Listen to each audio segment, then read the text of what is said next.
Эта площадка носила имя Владислава Середы, моего сына.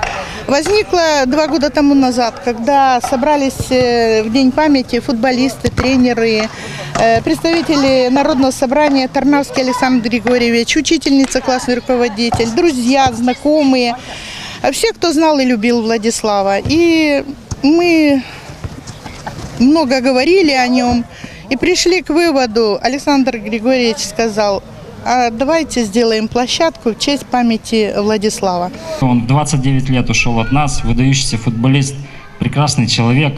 И я думаю, это площадка, которая стала, наверное, одной из самых красивых и благоустроенных в нашем городе, достойна, чтобы носить его имя.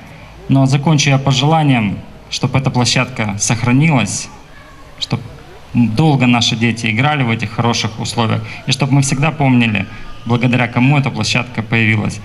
Девы, покажитесь, потому что разрешите мне приветствовать наших гостей. Но нельзя забывать, что самая главная цель наша и обязанность – это нужно воспитывать именно молодое поколение. То, что в городе есть много площадок, это очень здорово, потому что наши дети растут здоровыми. Это дает возможность действительно, чтобы наши дети имели место досуга, имели место, где, значит, постарше могли приходить играть в футбол, другие могли прийти потренироваться на спортивных тренажерах. Да, правильно. Ком. И фамилия твоя? Муради Олег.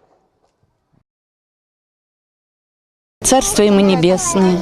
А при Марии спасибо за заботу о молодых, потому что спорт – это здоровье. Владик очень любил футбол играть. Он, как всегда, когда проезжал мимо моего дома, он заходил.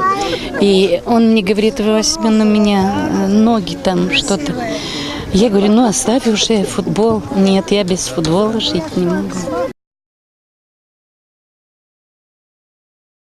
Хороший момент, давай ремонт договорились. Походного характера?